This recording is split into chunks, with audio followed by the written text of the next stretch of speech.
ಇದೀಗ ಎಲ್ಲಾ ಗೃಹಲಕ್ಷ್ಮಿಯರಿಗೆ ಸೋಮವಾರದಿಂದಲೇ ಹಣ ಜಮೆ ಆಗುತ್ತೆ ಎಂದು ಲಕ್ಷ್ಮಿ ಹೆಬ್ಬಾಳ್ಕರ್ ಅವರು ಬೆಳಗಾವಿಯಲ್ಲಿ ಮಾಧ್ಯಮಗಳ ಮುಂದೆ ಹೇಳಿಕೆ ಕೊಟ್ಟಿದ್ದು, ಇದೇ ಮತ್ತೆ ಒಂದು ಶಾಕಿಂಗ್ ಹೇಳಿಕೆಯೂ ಕೂಡ ಕೊಟ್ಟಿದ್ದಾರೆ. ಏನು ಎಂಬುದನ್ನ ವಿಡಿಯೋದಲ್ಲಿ ಪೂರ್ತಿಯಾಗಿ ನೋಡಿ. ಮತ್ತೊಂದಡಿಯಲ್ಲಿ ನಿಮ್ಮ ಲೀಡರ್ ನಿದ್ದೆ ಮಾಡ್ತಿದ್ದಾರಾ ಎಂದು ಡಿ.ಕೆ. ಶಿವಕುಮಾರ್ ಅವರ ವಿರುದ್ಧ ಏಕವಚನದಲ್ಲೇ ಕುಮಾರಸ್ವಾಮಿ ಅವರು ವಾಗ್ದಾಳಿ ಮಾಡಿದ್ದು, ಈ ಬಾರಿ ಜನ ನಮಗೆ ಕಡೆಯ ಅವಕಾಶ ಕೊಡಲಿ ಎಂದು ಮನವಿ ಕೂಡ ಮಾಡಿದ್ದಾರೆ. ಎಲ್ಲ ಮಾಹಿತಿ ಬಂದಿವೆ ಸ್ನೇಹಿತರೆ.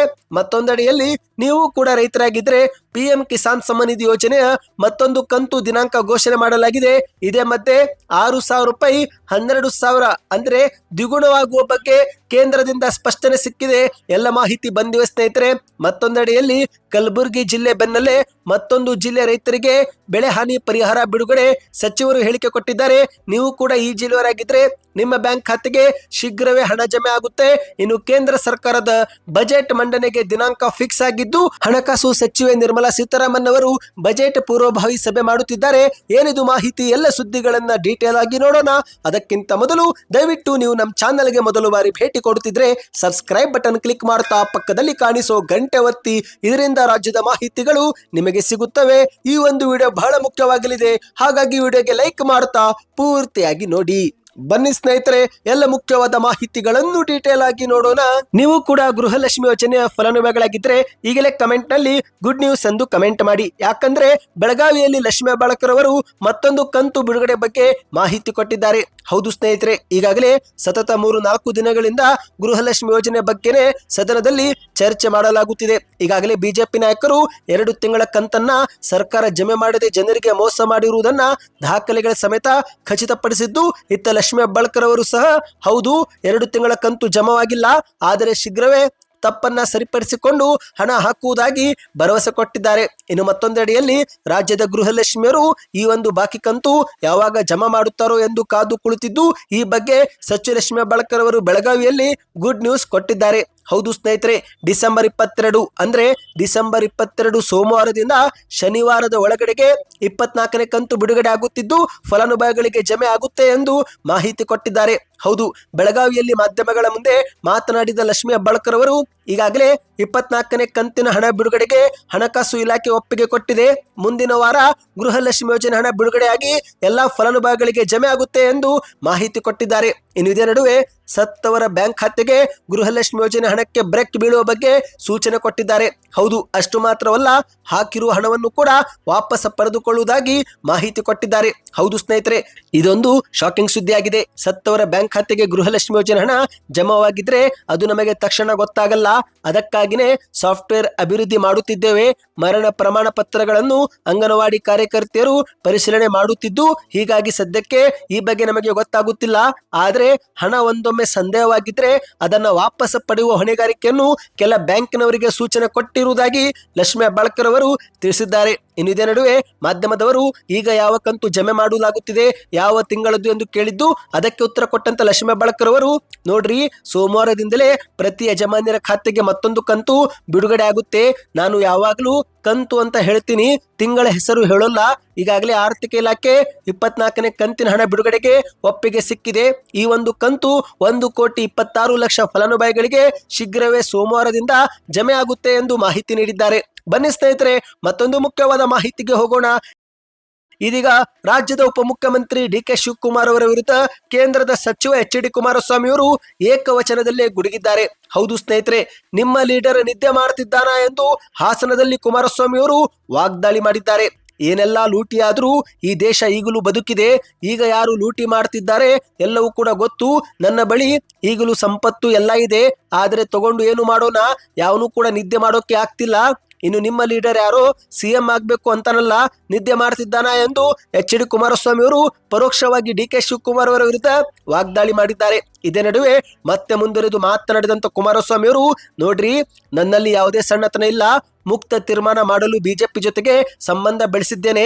ಕಾಂಗ್ರೆಸ್ಸು ಈಗಾಗಲೇ ನಾನು ನೋಡಿಯಾಗಿದೆ. ದೇವೇಗೌಡರು ಕಾಂಗ್ರೆಸ್ ನಂಬಿ ಅವರ ಜೀವನವನ್ನೇ ಹಾಳು ಮಾಡಿಕೊಂಡ್ರು.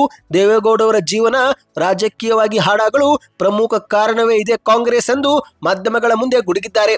ಇದೇ ನಡುವೆ ಸ್ನೇಹಿತರೆ, ಒಂದು ಶಾಕಿಂಗ್ ಹೇಳಿಕೆಯನ್ನು ಕೂಡ ಕೊಟ್ಟಿದ್ದಾರೆ. ಅದೇನೆಂದ್ರೆ, ನನಗೆ ಕಾಡಿಗೆ ಹೋಗಬೇಕು ಎನಿಸುತ್ತೆ ಎಂದು ಹೇಳುವ ಮೂಲಕ ಎಚ್.ಡಿ. ಕುಮಾರಸ್ವಾಮಿ ಅವರು ವೈರಾಗ್ಯದ ಜೀವನದ ಬಗ್ಗೆ ಮಾತನಾಡಿದ್ದಾರೆ. ಹೌದು, ನಾನು ಮತ್ತೆ ಸಿಎಂ ಆಗಬೇಕು ಎನ್ನುವ ಮತ್ತೊಂದು ಆಸೆ ನನಗೆ ಇಲ್ಲ. ನಾನು ಬದುಕಿರುವವರೆಗೆ ನನ್ನ ಮೇಲೆ ವಿಶ್ವಾಸವಿಟ್ಟು ಬರುವ ಬಡವರಿಗೆ ಏನಾದರೂ ಶಕ್ತಿ ತುಂಬಲು ಸಾಧ್ಯವಾ ಎಂಬ ಬಗ್ಗೆ ನನಗೆ ಚಿಂತೆ ಆಗಿದೆ. ದೇವರು ನನಗೆ ಎಲ್ಲ ಕೊಟ್ಟಿದ್ದಾನೆ, ಎಲ್ಲವೂ ಕೂಡ ನಾನು ನೋಡಿಯಾಗಿದೆ. ಈಗ ನನ್ನ ಪರಿಸ್ಥಿತಿ ಹೇಗಾಗಿದೆ ಅಂದ್ರೆ ಯಾರ ಕೈಗೂ ಸಿಗದೆ ಯಾವುದಾದ್ರೂ ಅರಣ್ಯಕ್ಕೆ ಹೋಗಿ ಗುಪ್ತವಾಗಿ ಇರಬೇಕು ಅನಿಸುತ್ತಿದೆ ಎಂದು ಕುಮಾರಸ್ವಾಮಿ ಅವರು ಶಾಕಿಂಗ್ ಹೇಳಿಕೆ ಕೊಟ್ಟಿದ್ದಾರೆ. ಇನ್ನು ಇದೇ ನಡುವೆ ಸ್ನೇಹಿತರೆ, ಜನರು ನಮಗೆ ಕಡೆಯ ಬಾರಿ ಅವಕಾಶ ಕೊಡಬೇಕು ಎಂದು ಮನವಿ ಕೂಡ ಮಾಡಿದ್ದಾರೆ. ದೇವರು 5 ಬಾರಿ ಜೀವನ ಕೊಟ್ಟಿದ್ದಾನೆ, ನನಗೆ ಇದು 5ನೇ ಬಾರಿಗೆ ಭಗವಂತ ಲೈಫ್ ಕೊಟ್ಟಿದ್ದಾನೆ. ಕಡೆಯ ಬಾರಿ ರಾಜ್ಯದ ಜನ ನಮಗೆ ಒಂದು ಅವಕಾಶ ಕೊಡಲಿ. ಕೇಂದ್ರ ಸರ್ಕಾರ ಯಾವ ಸರ್ಕಾರದ ಆರ್ಥಿಕ ನೆರವು ಕೂಡ ಬೇಕಿಲ್ಲ. 2 ಬಾರಿ ಮುಖ್ಯಮಂತ್ರಿಯಾಗಿ ನನಗೆ ಅನುಭವ ಆಗಿದೆ. ಖಜಾನೆ ಖಾಲಿ ಮಾಡುವುದು ಕೂಡ ಬೇಕಾಗಿಲ್ಲ, ಅಭಿವೃದ್ಧಿ ಹಾಗೇನೆ ಮಾಡಬಹುದು ಎಂದು ಎಚ್.ಡಿ. ಕುಮಾರಸ್ವಾಮಿ ಅವರು ಹೇಳಿಕೆ ಕೊಟ್ಟಿದ್ದಾರೆ. ಬನ್ನಿ ಸ್ನೇಹಿತರೆ, ಮತ್ತೊಂದು ಮುಖ್ಯವಾದ ಮಾಹಿತಿಗೆ ಹೋಗೋಣ. ನೀವು ಕೂಡ ರೈತರಾಗಿದ್ದು ಇತ್ತೀಚೆಗೆ ನವೆಂಬರ್ ತಿಂಗಳಲ್ಲಿ ನಿಮ್ಮ ಬ್ಯಾಂಕ್ ಖಾತೆಗೆ 2,000 ರೂಪಾಯಿ ಜಮಾವಾಯ್ತಾ? ಕಮೆಂಟ್ ಮಾಡಿ ಸ್ನೇಹಿತರೆ. ಹೌದು, ದೇಶದ ಕೋಟ್ಯಾಂತರ ರೈತರಿಗೆ ನವೆಂಬರ್ ತಿಂಗಳಲ್ಲಿ PM ಕಿಸಾನ್ ಸಮ್ಮಾನ್ ನಿಧಿ ಯೋಜನೆಯ 21ನೇ ಕಂತನ್ನ ಜಮಾ ಮಾಡಲಾಗಿದೆ. ನಿಮ್ಮ ಬ್ಯಾಂಕ್ ಖಾತೆಗೆ ಆ ಒಂದು 2,000 ರೂಪಾಯಿ ಬಂತ? ಕಮೆಂಟ್ ಮಾಡಿ ಸ್ನೇಹಿತರೆ. ಈಗ ದೇಶಾದ್ಯಂತ ಕೋಟ್ಯಾಂತರ ರೈತರು 22ನೇ ಕಂತಿಗಾಗಿ ಕಾದು ಕುಳಿತಿದ್ದು ಈ ಬಗ್ಗೆ ದಿನಾಂಕವೂ ಕೂಡ ಘೋಷಣೆ ಆಗಿದೆ. ಹೌದು, ಗೂಗಲ್ನಲ್ಲಿ ಈ ಒಂದು 22ನೇ ಕಂತು ಫೆಬ್ರವರಿ 28, 2026ರಂದು ಜಮಾವಾಗುತ್ತೆ ಎಂಬ ಮಾಹಿತಿ ಬಂದಿದ್ದು, ಇನ್ನು ಮತ್ತೊಂದೆಡೆಯಲ್ಲಿ ಈ ಒಂದು ಯೋಜನೆಯ ವಾರ್ಷಿಕ ಮೊತ್ತ ಅಂದ್ರೆ 3 ಕಂತುಗಳಲ್ಲಿ ನೀಡಲಾಗುತ್ತಿರುವ 6,000 ರೂಪಾಯಿ ಮುಂಬರುವ ವರ್ಷದಿಂದ 12,000 ರೂಪಾಯಿಗೆ ಆಗುತ್ತೆ ಎನ್ನುವ ಸುದ್ದಿ ಇದೀಗ ಹರಿದಾಡಿದೆ. ಈ ಬಗ್ಗೆ ಕೇಂದ್ರ ಸರ್ಕಾರ ಅಧಿಕೃತವಾಗಿ ಸ್ಪಷ್ಟನೆ ಕೊಟ್ಟಿದೆ. ಹೌದು ಸ್ನೇಹಿತರೆ, ಕಳೆದ ಕೆಲವು ದಿನಗಳಿಂದ ಸಾಮಾಜಿಕ ಜಾಲತಾಣಗಳಲ್ಲಿ PM ಕಿಸಾನ್ ಸಮ್ಮಾನ್ ನಿಧಿ ಯೋಜನೆ ಮೊತ್ತ ದುಪ್ಪಟ್ಟು ಮಾಡಲಾಗುತ್ತಿದೆ ಎಂಬ ಸುದ್ದಿ ವ್ಯಾಪಕವಾಗಿ ಹರಿದಾಡುತ್ತಿದ್ದು, ಈ ಬಗ್ಗೆ ಸಂಸತ್ನಲ್ಲಿ ಕೇಳಲಾದ ಪ್ರಶ್ನೆಗೆ ಕೃಷಿ ಸಚಿವಾಲಯ ಸ್ಪಷ್ಟನೆ ಕೊಟ್ಟಿದೆ. ಸದ್ಯಕ್ಕೆ ಕಿಸಾನ್ ಸಮ್ಮಾನ್ ನಿಧಿ ಯೋಜನೆಯ 6,000 ರೂಪಾಯಿ ಹಣವನ್ನು 12,000 ರೂಪಾಯಿಗೆ ಏರಿಸುವ ಯಾವುದೇ ಪ್ರಸ್ತಾವನೆ ನಮ್ಮ ಮುಂದೆ ಇಲ್ಲ ಎಂದು ಸ್ಪಷ್ಟಪಡಿಸಿದೆ. ಇದರರ್ಥ ಸ್ನೇಹಿತರೆ, ರೈತರು ಎಂದಿನಂತೆ ಮತ್ತೆ ವರ್ಷಕ್ಕೆ 3 ಕಂತುಗಳಲ್ಲಿ 6,000 ಮಾತ್ರ ಪಡೆದುಕೊಳ್ಳಲಿದ್ದಾರೆ. ಇನ್ನು 22ನೇ ಕಂತು ಫೆಬ್ರವರಿ ತಿಂಗಳ ಅವಧಿಯಲ್ಲಿ DBT ಮೂಲಕ ಫಲಾನುಭವಿಗಳಿಗೆ ಜಮೆ ಆಗುವ ಸಾಧ್ಯತೆ ಇದೆ. ಇನ್ನು ಯಾವೆಲ್ಲ ರೈತರು ಈ KYC ಪೂರ್ಣಗೊಳಿಸಿದ್ದಾರೋ ಮತ್ತು ಆಧಾರ್ ಕಾರ್ಡ್ ಅನ್ನು ಬ್ಯಾಂಕ್ ಖಾತೆಗೆ ಲಿಂಕ್ ಮಾಡಿಸಿಕೊಂಡಿದ್ದಾರೋ ಅಂತಹ ರೈತರು ಅರ್ಹರು ಮತ್ತು ಅವರಿಗೆ ಮಾತ್ರ ಹಣ ಜಮೆ ಆಗುತ್ತೆ ಎಂದು ಹೇಳಲಾಗಿದೆ. ನೀವು ಕೂಡ ಏನಾದರೂ ರೈತರಾಗಿದ್ರೆ ಕಮೆಂಟ್ ನಲ್ಲಿ PM ಕಿಸಾನ್ ಎಂದು ಕಮೆಂಟ್ ಮಾಡಿ ಸ್ನೇಹಿತರೆ. ಈ ಬಗ್ಗೆ ಇನ್ನಷ್ಟು ಮಾಹಿತಿ ತಂದುಕೊಡುತ್ತೇವೆ. ಈಗ ಕಲಬುರಗಿ ಜಿಲ್ಲೆ ಬೆನ್ನಲ್ಲೇ ಮತ್ತೊಂದು ಜಿಲ್ಲೆ ರೈತರಿಗೆ ಬೆಳೆ ಹಾನಿ ಪರಿಹಾರ ಜಮಾ ಆಗಲಿದೆ. ಹೌದು ಸ್ನೇಹಿತರೆ, ಬೀದರ ಜಿಲ್ಲೆಯ ರೈತರಿಗೆ ಗುಡ್ ನ್ಯೂಸ್. 1.86 ಲಕ್ಷ ರೈತರಿಗೆ 261 ಕೋಟಿ ರೂಪಾಯಿ ಶೀಘ್ರವೇ ಜಮೆ ಮಾಡಲಾಗುತ್ತಿದೆ ಎಂದು ಈಶ್ವರ ಖಂಡ್ರೆ ಅವರು ಮಾಹಿತಿ ಕೊಟ್ಟಿರುವಂತದ್ದು. ಸುದ್ದಿಗೋಷ್ಠಿಯಲ್ಲಿ ಬೀದರ ಜಿಲ್ಲೆಯಲ್ಲಿ ಮಾಹಿತಿ ಕೊಟ್ಟಂತ ಈಶ್ವರ ಖಂಡ್ರೆ ಅವರು ಬೀದರ ಜಿಲ್ಲೆಯಲ್ಲಿ ಅತಿವೃಷ್ಟಿಯಿಂದ ಬೆಳೆ ಹಾನಿಗೊಳಗಾದ 1,86,426 ರೈತರ ಬ್ಯಾಂಕ್ ಖಾತೆಗಳಿಗೆ 17 ಹಂತಗಳಲ್ಲಿ ಒಟ್ಟು 261 ಕೋಟಿ ರೂಪಾಯಿ ಪರಿಹಾರ ಜಮೆ ಮಾಡಲಾಗುತ್ತಿದೆ ಎಂದು ಹೇಳಿಕೆಯನ್ನು ಕೊಟ್ಟಿದ್ದಾರೆ. ಹೌದು ಸ್ನೇಹಿತರೆ, ಬೀದರ ಜಿಲ್ಲೆಯಲ್ಲಿ ಮುಂಗಾರು ಹಂಗಾಮಿನಲ್ಲಿ ಪ್ರವಾಹದಿಂದ ಬೆಳೆ ಹಾನಿಯಾದ ರೈತರಿಗೆ NDRF ಹಾಗೂ SDRF ನಿಂದ ಕೇಂದ್ರ ಸರ್ಕಾರದ ಮಾರ್ಗಸೂಚಿಯಂತೆಯೇ ಪರಿಹಾರ ವಿತರಿಸಲಾಗುತ್ತಿದೆ ಎಂದು ಪತ್ರಿಕಾಗೋಷ್ಠಿಯಲ್ಲಿ ತಿಳಿಸಿದ್ದಾರೆ.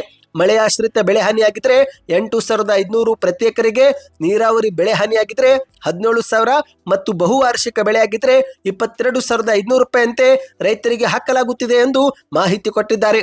ನೀವು ಕೂಡ ರೈತರಾಗಿದ್ದು ನಿಮ್ಮ ಬೆಳೆ ಹಾನಿಯಾಗಿದ್ರೆ ಯಾವ ಬೆಳೆ ಹಾನಿಯಾಗಿದೆ, ಯಾವ ಊರು, ಕಮೆಂಟ್ ಮಾಡಿ.